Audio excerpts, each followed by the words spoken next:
Еще один третий по счету рейс. К святым местам готовится отправиться 175 ингушских паломников. Хадж-миссия 2019. Рейс Ингушетия, Саудовская Аравия. Провожаем паломников для совершения хаджа. Отправилось уже 3 самолета. Заключен договор аренды земельного участка. На том участке нам отвели земельный участок, 1,5 гектара под строительство. Общая площадь застройки у нас 10 500 квадратных метров. Какие проекты представили инвесторы и найдут ли они поддержку, расскажем о заседании инвестсовета в Магасе. Это по счету у меня 4-й турнир. Один раз я проиграл, а один раз другие турниры выигрывал. В Ингушетии дан старт международному фестивалю «Башня согласия». Интеллектуальные соревнования начались с детской шахматной лиги СКФО. Подавляющее большинство руководителей УИКов и членов УИКов – это люди, которые имеют опыт проведения выборов. 39 выборных кампаний с замещением более 400 мандатов. Регистрация кандидатов завершена, план разработан. Расскажем о предвыборной кампании.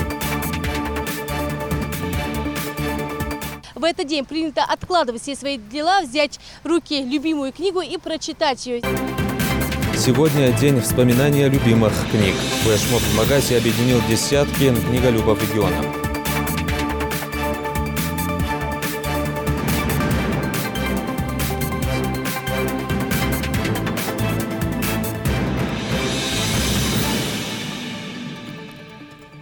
На канале Ингушетия новости 24. Здравствуйте. Миллионы мусульман со всего мира держат путь в Саудовскую Аравию, главным святыням ислама. В их числе и больше 1000 паломников из Ингушетии. Из воздушной гавани региона прямым рейсом Магас-Джидда сегодня рано утром отправилась вторая группа паломников в составе 175 человек. А третий борт поднялся в воздух уже вечером. Пассажиров обоих рейсов вместе с родными паломников провожала и наша съемочная группа. Слово Зелимхану Калоеву. Радость в тандеме с волнением. Предстоящая поездка в Саудовскую Аравию для многих паломников – самый долгожданный момент в жизни. На часах время без 15:03. Многие из них, предвкушая этот день, сон потеряли задолго до отправки.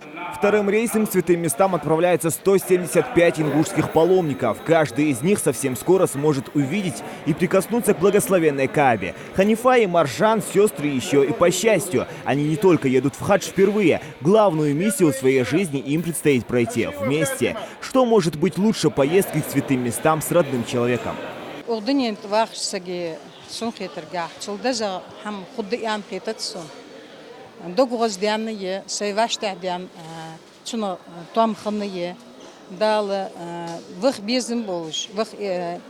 Безим болжвол саги эту бал масихан.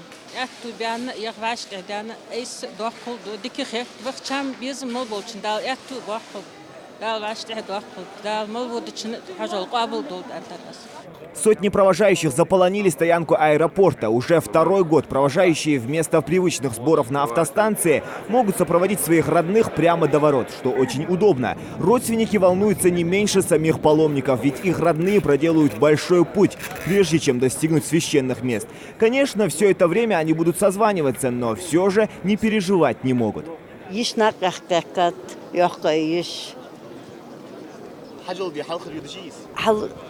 حلخ اليودجي تجمعود شمسني قابل خذ بزندال حجل ماشي نقيتو بين دك حمدي خذ مسني خذ احتو حم إرز خذ خدوز باخر مخاط خفاد مصبر موجود مار خبوز قوي سجودش داوي سيسجي زاخل لي فسمناني Шлукергона буболш, много стифусумнани.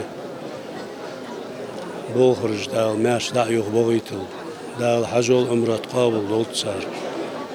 Дал шимам дагестан бахка бахжухтина тугобш. У входа каждому в дорогу комплекты фиников и вода. Сразу после руководители раздают паломникам загранпаспорта, бейджики и упаковывают багаж. Совершающих хадж впервые в этом году очень много. Ашат Кантышева вместе с супругом на самую главную поездку в жизни копила давно. И вот час настал.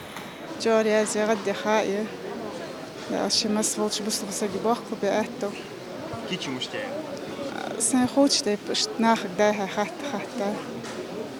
Есть анцешкич. Чагоду. Дядо волноваться до. Дал кармади дарик дал эндале. Дал незлобок мастохам. Чактах дизштик чактах. Это сейчас они заняты хлопотами и сосредоточены в регистрационном пункте, а в любую свободную секунду снова вспоминают, что наконец для каждого из них сбылась мечта. Некоторые мужчины уже в аэропорту облачились в ихрам, в особые одеяния.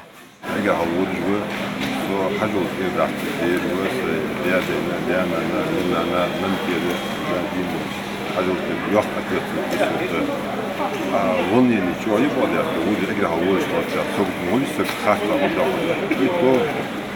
волнение, когда идет эшкая, они хотят маму царя, хаос, хаос, мистер хаос, Этот рейс в Саудовскую Аравию второй по счету из всех 5 запланированных. Все паломники поделены на 5 групп, в каждой по 35 человек. Их сопровождают опытные руководители. группа халкан удивился, халка хануса дотошина стама, та хар шара газ хахут мушху, алхамдулилlah дикич орахул, موج орах дат, дикич орах мар.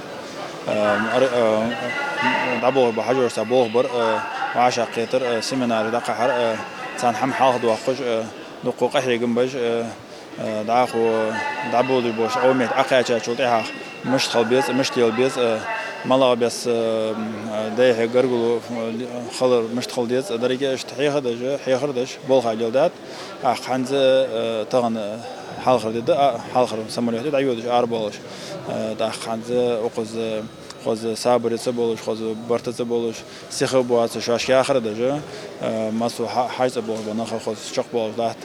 Все условия для осуществления международных рейсов и удобства пассажиров аэропортом выполнены. В пограничной зоне аэропорта проверку проходит сразу в 3 кабинах. Вместе с документами также отслеживается наличие ограничений для вылета. К примеру, числящиеся за паломниками долги. Таких пассажиров могут даже снять с рейса. Однако пока таких случаев еще не было. Перед посадкой на самолет паломники также проходят и сектор досмотра ручной клади. Все эти процедуры требуют определенного времени. Стоимость путевки в хадж в этом году составила $3300. В эту цену входит вылет из аэропорта Магаз в Медину и обратно из Джидды в аэропорт Магаз, а также проживание в гостинице в Мекке. Для паломников организованы прямые чартерные рейсы. Без нарушений, несмотря на многочисленные просьбы, к паломникам также не обходится. Багаж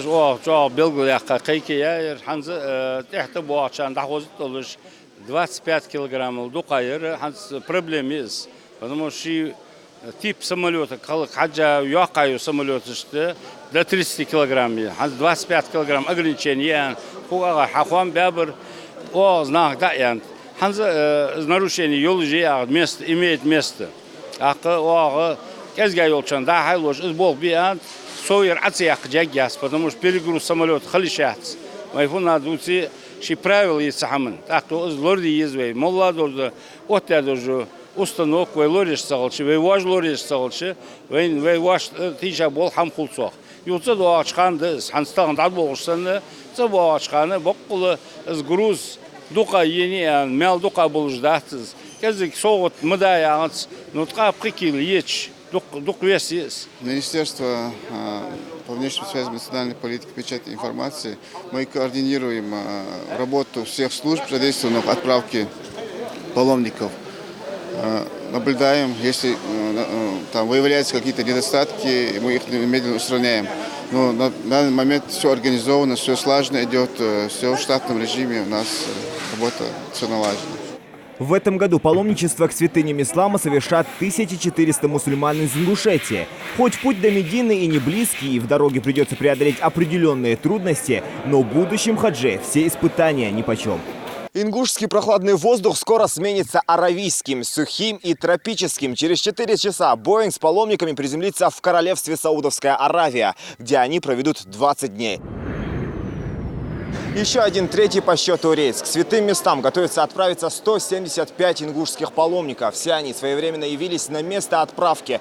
Возможность очиститься духовно, забыть о бесконечных заботах и полностью посвятить себя служению Всевышнему. Вот о чем думают многие будущие хаджи. Рукият Амриева свой статус хаджи обновляет в который раз. В паломничестве она побывала уже дважды. И каждый раз для нее это путешествие как первое. Оказавшись в этом земном раю, как говорит Рукият, возвращаться обратно не хочется.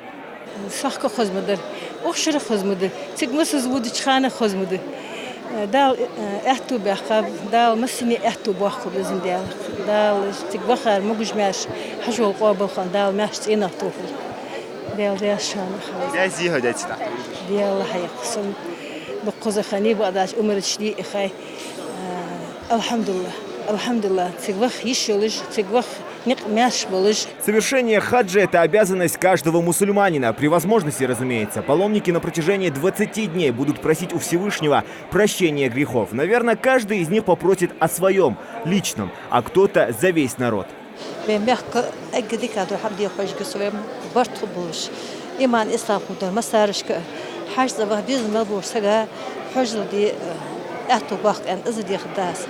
ويميخ مبور سجى دكتور دي حاجة واه بيزن مبور شدال أتو وقت واه دكتور هاد مسنا يا حم بحشة ما دي حكى شدال بيزن دال ميالي خد مسارشت أحتو بيان غدي خيها تحتك شو غدي خي حتى أحتو بمحارني خبرز بعض أشياء دلخ ند حكاش ما بحشي بشيء شتى تغشر شيفر نوقستو ديها شو رياض بول برجس كيحشي مستوتيجا.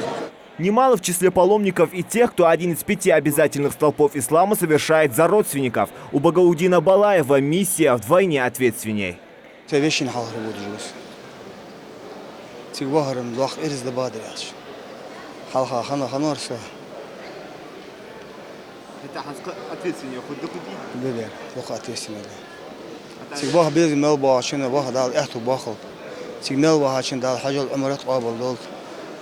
دا موجود ماشي يحسينا توهب صار دعاء دا قابل دول صار عبادة دا قابل دول دا موجود ماشي الباب. Все паломники еще за 10 дней до вылета прошли необходимые вакцинации, в том числе и против гриппа, чтобы избежать дальнейших осложнений. Также это снизит риск довести в регион различные инфекции. Сотрудники Роспотребнадзора сегодня вооружились вот такими пистолетами. С помощью этого инфракрасного термометра измеряют температуру пассажиров. Как работает прибор? Можете? Прибор этот, мы направляем его, включаем вот между бровями, направляем этот цвет, и он в течение минуты показывает, сколько градусов. А можете на мне сейчас показать? Могу сейчас. Вот. 35,1, но там на 1 градус погрешность идет, мы добавляем 1 градус. Рекомендуем выезжающим, чтобы они в местах массового скопления людей одевали маски, чтобы они не приобретали продукты питания на улицах, чтобы они питались только в специальных, отведенных для этих мест продукты питания покупали, и там только они их приобретали. Многие из паломников в хадж едут впервые, поэтому момент, когда высадятся в аэропорту Медины, уже предвкушают. ملحوت بالخا واش ملحوت رياض دالتنا تحقيقية بها دال سيتون وق احتو بها سيمو بوصل يجري احتو بها صود عقل دال شي وصل وش دال تيك دعمل ودچن دال حجل عمره قابل دول وي حلق مال بغاشر دال قابل دول تحت بغا باشر دال بغ احتو باقل دال موجش ماش اجليل بول شوليل دول دريق وي مخليل بول. Сдача багажа, регистрация и совершение всех необходимых процедур перед отлетом. При возникновении каких-либо вопросов на помощь приходят сопровождающие кураторы-богословы. Они главные наставники будущих хаджи на протяжении всего путешествия.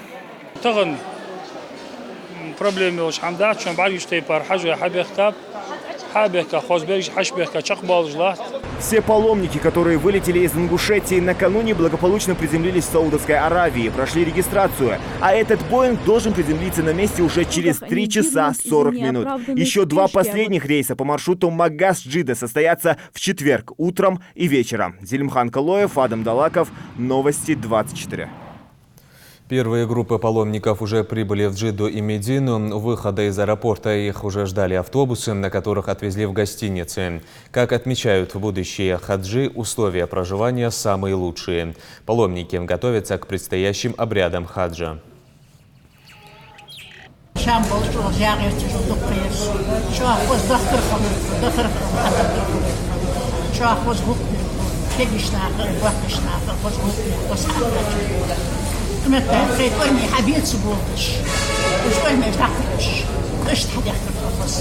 حاضر بأن حاجة ما حاجة شو يعني؟ حاضر بأن ديك حاجة تفوز ديك هي نبرت حاضر بأن يحتاج بس حاجة سمولوت حمليري عن أيوه هذا سمولوت حمليري عن شو غير ده تقول هم بس سمولوت ليلا استقلوا بس ليلا شو بس حضر بس خلاص هني البنزون زقيري فوزوا هيجش هيجش زقيري ده كل شيء درس وبيزن دوش نيجاتيف حسوس عينه وش عدوها حدق دول ده حمله ده حين الواقع كان عديل عدوها ديخ دق دول ده حمله ده جو حاولهم سينا قرشنا خاصيتنا أنا بمحك أنا حاول جالسة أو يدبر الدولش فوقزة ومات كبير ساعة جدا إذا جدي حتى جاء جدي هذا الله مستعد جدي ذا أشتركه وبس يصير غني سويجة ذا هذا الكورس حقه جاء شيء الله شوينه في ساعة هم تحصل سويجة كورس حقه كذا هو حتى زينه غني سويجة كسر صلاة جاء شدها صار حقه حبي الله سرقة أمرت حباس بوجه هذا أجناق على حوزم خلريشان مش ينتهي ساعة حالك أنا ذا قريت مجلس حامني تا هم تحصل شيء خارج إلى خارج مصر جاء هذا أيربورت هذا ثمور حارب أفتوبوس خلر أفتوبوس حطوا شيء بسيط أشتغل درجة ذا أيربورت خلر. И к другим темам. Прошлой ночью в некоторых районах региона не на шутку разыгралась непогода. Так, в результате сильного ветра и поваленных деревьев было нарушено электро- и газоснабжение на нескольких улицах в селах Алхасты и Сурхахи. На данный момент оно уже восстановлено. В Алхасты также повреждены кровли нескольких соцобъектов и домов. В 4:15 в дежурную смену ЦУКС поступила информация от дежурного ГИБДД о том, что в результате комплексных неблагоприятных погодных явлений произошло, значит, поваление деревни в районе Республиканского автовокзала. В течение получаса, значит, очистка деревьев с проезжей части завершена. Также поступали звонки от жителей сельского поселения Алхасты из Сурхахи о том, что произошло отключение электроснабжения, также повреждены кровли частных домовладений. На данный момент на 10:00 у нас остается, значит, 8 частных домовладений в сельском поселении Алхасты, которые требуются без газоснабжения, остаются. Также 2 частных домовладения повреждена кровля и 3 социально значимых объекта. Сегодня в Ингушетии стартовал 4-й международный шахматный фестиваль «Башня согласия». Интеллектуальные соревнования проходят в спортклубе Ади Ахмат в Троицком. Торжественное открытие намечено на 2 августа. Открыл фестиваль детский турнир «Шахматная лига СКФО». За интеллектуальными баталиями начинающих гроссмейстеров наблюдала Амина Бокова. Владикавказ, Магаз, Грозный, Нальчик. Турнир «Национальная шахматная лига» собрал лучших шахматистов из регионов СКФО в возрасте до 13 лет. Ася Алхоева – участница из Назрани. На ней лежит двойная ответственность, ведь она представляет регион-организатор. Поэтому к первенству девочка готовилась с особой тщательностью. В уме разрабатывала стратегию поединка, снова и снова выстраивая сложные комбинации. Даже сейчас, еще до начала партии, ей есть о чем подумать, сидя над доской. Я занимаюсь уже почти 4 года. Перед турниром я хожу в клуб, нас собирают, и мы решаем разные задачи и изучаем дебют. Например, новички начинают Е4, Е5, там конь F3, конь Т6. Впрочем, уступать пальму первенства Асе другие участники не собираются. Каждый из сидящих здесь долго готовился к этому событию и готов продемонстрировать отличную игру. Участница из Северной Осетии Лана Дараева вошла в десятку лучших на прошедшем чемпионате СКФО по шахматам. Поэтому сейчас делится секретами успешной партии с другими игроками. Практика очень даже полезна, но главное заниматься с книжками, например, дебюты и стратегия. И еще надо смотреть видео от гроссмейстеров и чемпионов мира. Это очень помогает шахматам. Какие видео ты смотришь? Какими гроссмейстеры тебе нравятся? Мне нравятся почти что все чемпионы мира, но особенно Таль и Каспаров. Загнать в угол короля своего соперника в интеллектуальной борьбе – не проблема и для Магомеда Хадзиева. В своих силах он более чем уверен, а уверенность – главный ключ к победе, считает шахматист. Это по счету у меня 4-й турнир. Один раз я проиграл, а один раз другие турниры выигрывал. Как ты считаешь, почему ты проиграл в прошлый раз? Я был невнимательный тогда. Я отвлекался, иногда смотрел по другим сторонам. Национальная шахматная лига проходит в рамках большого ежегодного фестиваля «Башня Согласия». Ранее детский турнир носил название «Надежда Кавказа», но с этого года его значительно расширили, переименовали и превратили в лигу. Если предыдущие 3 года мы делали детский турнир и проходили турниры личные, то сейчас мы сделали лично-командный турнир. Вот. И это главное новшество, наверное, и главная идея вообще этого, что запустить именно лигу СКФО детскую. В команде играют 4 участника, обязательно девочка и старший юноша. Вот. И, то есть таким образом команда может быть сбалансирована с точки зрения всех возрастных категорий. Система такая: до полуфиналов играются 2 групповых турнира, то есть по 2 лучшие команды из каждой группы, они формируют полуфинальные пары. Ну и дальше, собственно, финал и матч за 3-е место. А те команды, которые не выйдут из группы, для них заканчивается шахматная лига по классическим шахматам, но они формируют новую таблицу по турниру в Блиц. И там разыгрывают дополнительные призы. Детская национальная лига продолжится еще 1 день. Ну а уже 2 августа состоится торжественное открытие 4-го международного шахматного фестиваля «Башня Согласия». Интеллектуальные соревнования будут проходить в спортклубе «Ади Ахмат» в Троицком. И лишь в последний день фестиваля переместиться в столицу Ингушетии. Ну а ключевым событием фестиваля станет товарищеский матч между Эрнестой Наркиевым и Сергеем Корякиным. 2 и 3 августа гроссмейстеры Инаркиев и Корякин сыграют 6 партий в быстрые шахматы, а 4-го проведут 8 партий в Блиц в Башне Согласия. Амина Бокова, Султан Булгучев, Новости 24. Производство мебели, детских санитарно-гигиенических средств и еще несколько амбициозных проектов представили на заседании Инвестиционного совета в региональном правительстве. На встрече рассмотрели проекты, которые ранее были поданы в Минкавказ России для участия в отборе по подпрограмме «Социально-экономическое развитие Ингушетии 2016-2025». Встреча прошла под председательством премьер-министра Зелимхана Евлоева. Подробности в материале нашего корреспондента. На рассмотрении 4 инвестиционных проекта, реализация которых, по мнению инвесторов, сможет положительно сказаться на социально-экономическом развитии республики. Главные требования – рентабельность проектов, обеспечение рабочими местами, договоренность с кредиторами и экологическая составляющая. Власть сегодня, государство должны создавать равные условия для всех бизнесменов, желающих открыть свое дело. И потому я бы хотел с вами еще раз честно, открыто обсудить эти проекты. Хасан Богатырев представляет проект лесоперерабатывающего комбината. Основным его направлением станет развитие мебельной и строительной отрасли региона. По его словам, объект обеспечит 46 рабочих мест. Инвестор уверен, что возможно выйти на экспорт. Общая стоимость проекта более 300 миллионов. Срок реализации 19-20 годы. И с турецкой стороны приезжали представители, ознакомились, что мы будем делать, заинтересовались нашей продукцией. Точно так же заключить транзакции. Что касается данного проекта, на первом этапе мы вот первую линию завершили уже, со дня на день уже запуск у нас будет. Это у нас будет выпуск там мебельная доска и мебельный выпуск. И погонажные изделия.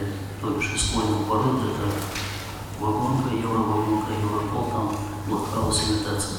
Инвестор планирует завозить хвойный лес для производства из других регионов. В свою очередь, Зелимхан Евлоев поинтересовался риском вреда природе республики. Они будут вам представлять, мы загубим свой лес. Вот чего мы боимся. Вот чего мы боимся? Да, мы боимся. Чего имеется власть, население, жители республики. Следующий проект, который представили вниманию участников заседания, производство детских санитарно-гигиенических средств Best Brand. Инвестор отметил, что в СКФО это будет первый завод по производству такой продукции. У нас есть уже договоренности с поставщиками оборудования, с поставщиками сырья. Есть уже заключенный договор аренды земельного участка. На том площадке нам отвели земельный участок, 1,5 гектара под строительство. Общая площадь застройки у нас 10 500 квадратных метров. На встрече презентовали еще один проект. Такое производство уже пользуется успехом на региональном рынке. Завод по производству бутилированной воды высшего качества РЗ планирует расширяться и реализовывать продукцию как в регионе, так и за его пределами. Предприниматель предлагает больше 20 рабочих мест. Эконом-сегменты, эконом воды можно разливать на равнине. Это просто я хочу объяснить, что при транспортировке это все качество воды, она меняется. Вода, она как живое организм. Поэтому это предпочтение дается, чтобы мы горах. У нас есть там, значит, земляной участок, со всеми разрешительными и по земле аренда, мы сейчас просто рассматриваем вариант еще расширить его. Для производства, для установки этого завода достаточно 2000 квадратных метров. У нас эти площади есть. Зелимхан Евлоев, в свою очередь, предложил инвестору уделить особое внимание рекламе и упаковке продукции. Еще один инвестпроект – завод алюминиевых сплавов с мощностью до 10 тысяч тонн продукции в год. По мнению инвестора, его реализация позволит обеспечить рабочими местами 58 человек. У нас будет единственное на территории Северного Кавказа, если говорить о конкурентах. Стоимость инвестиционного проекта 398,8 миллионов рублей, срок реализации 19-20 годы, бюджетное финансирование 163,5 миллионов, из них федерального бюджета 159,5, республиканский бюджет 3,9 миллиона рублей. Собственные средства 17,2 миллиона рублей собственных и 218 кредитных. В свою очередь, участники инвестиционного совета поинтересовались отдаленностью планируемого предприятия от жилого массива и наличием экологического паспорта. Рядом с населенным пунктом будет расположено, тоже на площадке Алиев. По экологическим нормам, экологический паспорт у нас получен на проект. По воде у нас будет оборотная вода на охлаждение заготовок наших. Не выбросов, не сбросов воды в грунт, и будет все у нас в цехе, остается в работе. Только пополнение запасов на охлаждение воды из общего водопровода будет. Не обошлось и без замечаний. Качественное оформление бизнес-плана, документации. Словом, против представленных инвестпроектов никто на заседании не выступил. Зелимхан Евлоев, в свою очередь, поблагодарил собравшихся за насыщенную презентацию и выразил надежду увидеть инвесторов еще на инвестиционном форуме.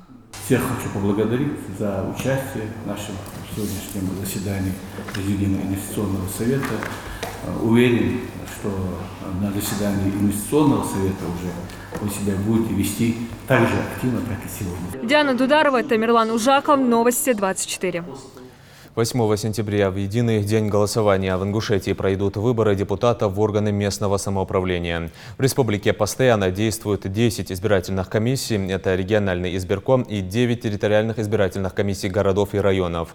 Участие в выборах по региону примут более 205 тысяч человек. В Назрановском районе будет открыто 20 участков для голосования. Регистрация кандидатов уже завершена, план выборов разработан. За предварительной работой следит специально созданная комиссия. Жаридат Халухоева расскажет подробнее. Информационные стенды, семинары для всей задействованной в работе команды. Назрановский район ИТИ готовится к предстоящим выборам в органы местного самоуправления. Во всем районе будет развернуто 20 участковых избирательных пунктов. За их подготовкой будет следить специальная рабочая группа. В нее входят председатель ТИКа, сотрудники МВД, МЧС и глава администрации, в которых расположены участки. Мы уже провели общее заседание с председателями, заместителями, секретарями УИКов. То есть задачи и цели, которые перед нами стоят, ясны, им разъяснены. Хочу отметить, что подавляющее большинство руководителей УИКов и членов УИКов – это люди, которые имеют опыт проведения выборов, то есть они прошли 2-3 выборные кампании. В этом плане нам немножко проще. Тем не менее, мы собираемся, проводим учебу. Официальный старт предварительной кампании в стране дали 10 июня. Прием документов от кандидатов в депутата городского совета завершили уже 24 июля. К слову, желание участвовать в выборах изъявили 7 политических партий. Сейчас идет проверка на наличие подлинности и соответствия всем требованиям поданных документов. Если полный пакет документов не сдали в срок, если в срок не сдали первый финансовый отчет,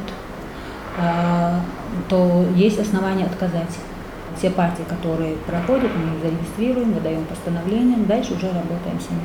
До начала выборов остается чуть больше месяца. В техническом плане здесь тоже все готово. В этом году на 3 УИКах предусмотрят комплексы обработки избирательных бюллетеней. Для избирателей будут созданы все условия. Это и зона отдыха, комната матери и ребенка, и медпункт, где избирателям в случае чего смогут оказать первую медицинскую помощь. Ближе к той дате, к единому дню голосования, проводим много встреч с органами, которые осуществляют поддержание порядка, правоохранительные органы.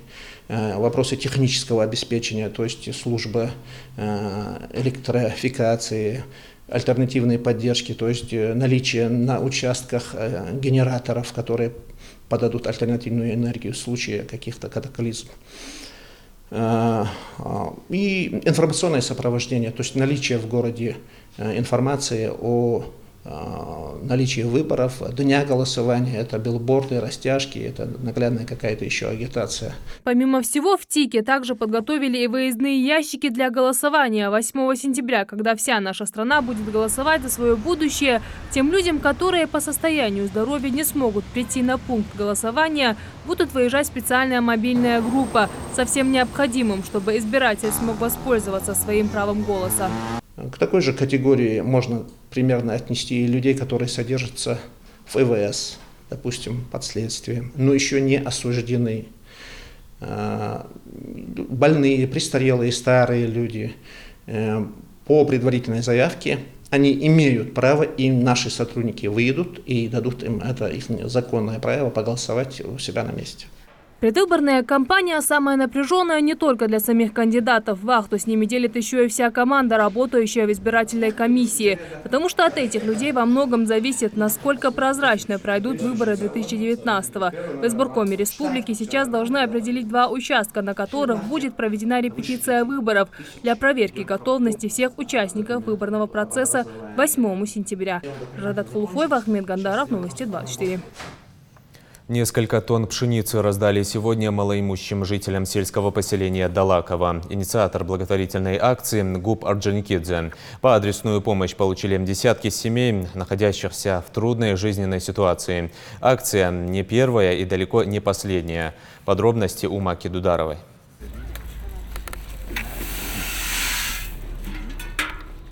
4 тонны пшеницы. Эту помощь нуждающимся оказывает Губ Орджоникидзе. Десятки семей, и все они первые в списке малоимущих. Жители дружно взялись за мешки и стараются помочь друг другу, наполняя их.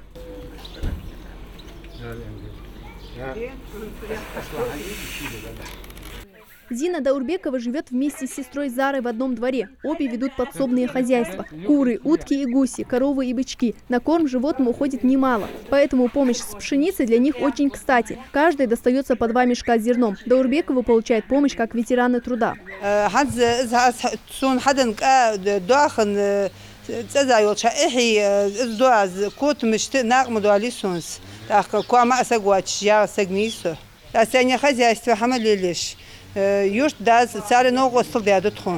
числе получивших помощь и семья Адама Халухоева, который живет вместе с дядей. Своей семьи у него нет. Адам ничего не видит и поэтому не работает. У них тоже есть хозяйство, и зерно для них как нельзя кстати.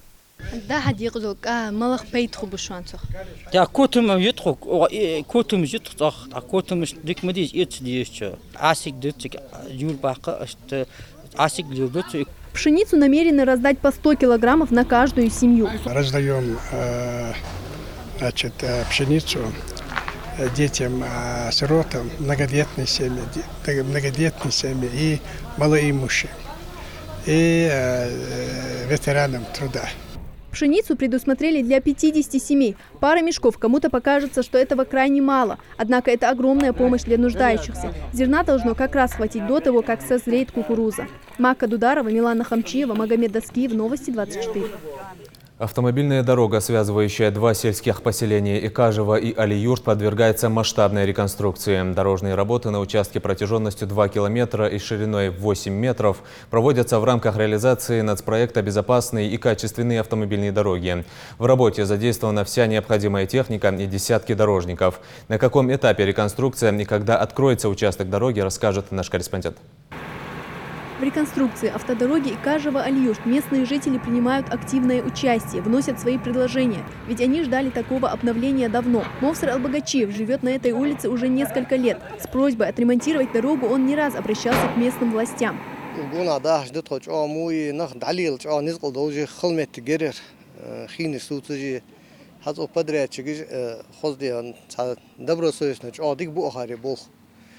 Улка канал хигачинде рясхал улка часагдеш арюне телевидение корреспондент бна опросижи дгреш цааш догглазиш قتهلين حديدو بوخ اشتحبو يخوز بركتي حوتي республик وتجي ناقش وتد بركتي يا بوبونا.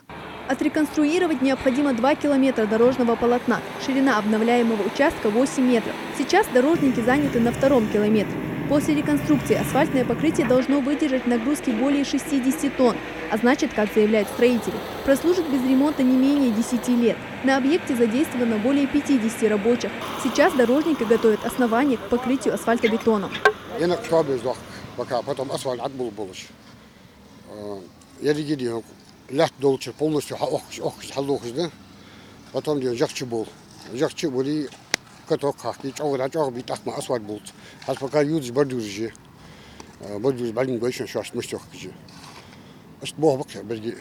Участок дороги в ремонте нуждался на протяжении нескольких лет. Со временем старое асфальтное покрытие начало портиться. На дороге образовались ямы и трещины, что не особо радовало автолюбителей.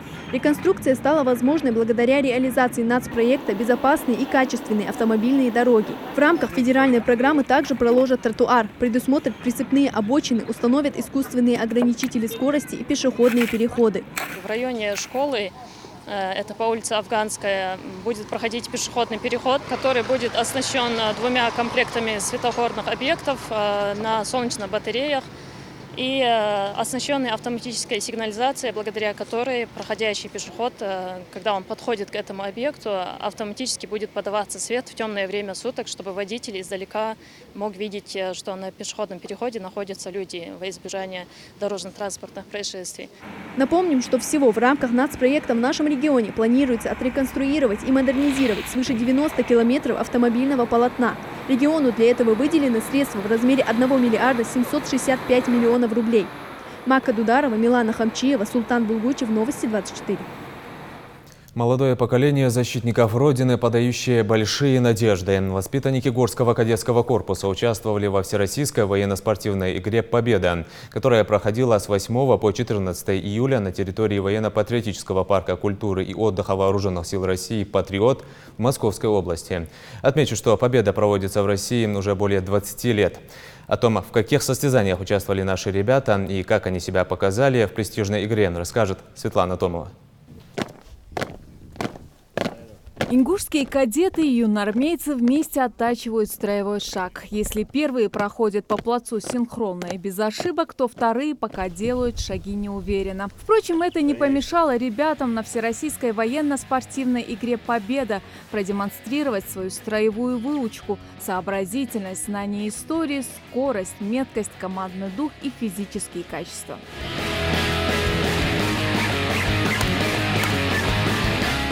800 участников из разных уголков нашей страны, а также ребята из Армении и Белоруссии выявляли сильнейших в 6 конкурсных этапах. Ингушетию представляли 10 человек. В их числе был и Аслан Матиев. Молодой человек отмечает, конкуренты были хорошо подготовлены, но их команда ничем им уступать не собиралась. Перед тем, как поехать туда, в военно-спортивную игру, победа, мы тренировались тут, в кадетском корпусе. Нельзя сказать, что было сложно. В основном вся игра была на сплоченности всей команды. В принципе, ничего нового не было, за исключением полосы препятствия, который проявил вся суть сплоченности команды. Я считаю, что мы представили свою республику достойно и на высшем уровне. С первых метров старта участники соревнований попали практически в настоящую боевую атмосферу, где на поле боя располагалась бронетанковая техника, а в небе летали военные вертолеты и самолеты, а в траншеях необходимо было выполнять спецзадания.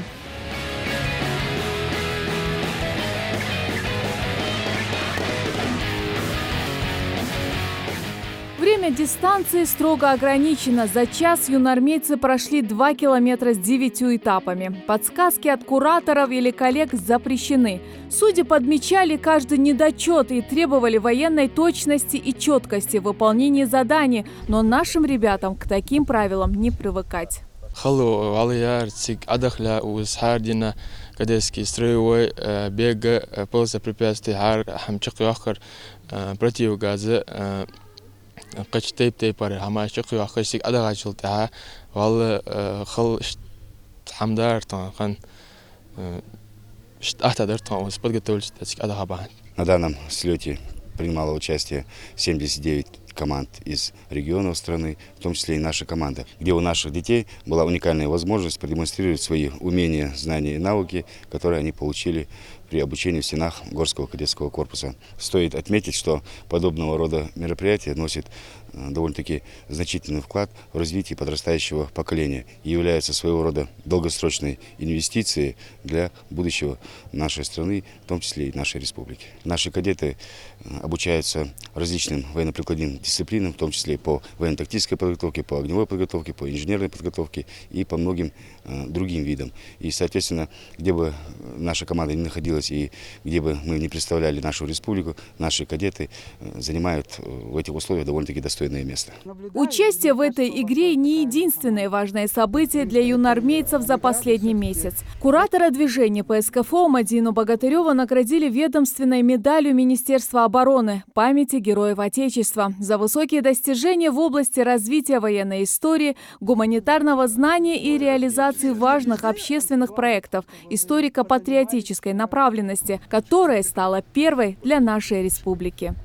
Конечно, получить награду такой величины именно Министерства обороны мне было очень приятно, тем более женщина с Кавказа, я пока единственный начальник штаба, мне было очень приятно. Но хотелось бы сказать, что это не моя награда, а награда всего нашего движения и моих товарищей, моих коллег, которые вот эти все 3 года помогали, работали с нашими детишками. Ну и, конечно, наши дети, которые показывали эти результаты, выезжали, выступали. Я бы хотела поблагодарить их за столь высокую оценку моей деятельности и деятельности моего коллектива.